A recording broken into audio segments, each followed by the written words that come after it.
What's better, a sauna or a cold plunge? And what's better when you're struggling with Meniere's and dizziness? Let's follow the blood to find out. When you go into a sauna, your blood rushes to your extremities, to the exterior. We find that this is very beneficial for your heart health and for your brain health. So people whose blood tends to be interior most of the time and don't sweat, usually our older population, find great benefits in sauna. When you go into a cold plunge, your blood rushes to your interior, and you get a huge spike in adrenaline, endorphins, and your sympathetic nervous system. This can be very beneficial for people who are more active, who sweat more frequently, as this can help with muscle soreness. It is also beneficial for people who struggle with a moderate amount of depression, as that spike in endorphin and adrenaline is a great way to feel good and get going in the morning. But what about if you're struggling with Meniere's or dizziness? People with those presentations tend to have heat above and cold below.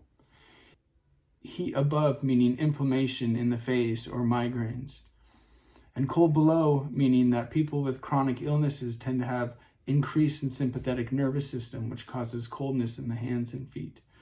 So going into a sauna can aggravate symptoms, and going into a cold plunge can aggravate symptoms. The way that you fix that is by putting cold on the face and warm on the feet. When you put cold water on your face, you actually get a lot of the benefits of coldness, as it causes vasoconstriction, decreases inflammation in the face, but none of the negative side effects in the increase of sympathetic nervous system or stress response. You actually stimulate a dive reflex, which causes the heart to slow down, your breathing to slow down, and your nervous system to calm down. When you put heat on just your feet, you see a lot of benefits in the heat.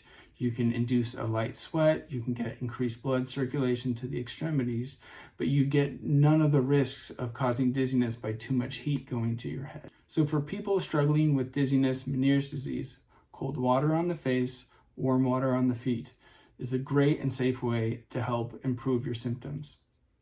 If you find any of this information helpful, I do write a blog about Meniere's disease and dizziness and vertigo that has other tips and tricks that I found along the way treating myself and my patients. You're feel free to check that out.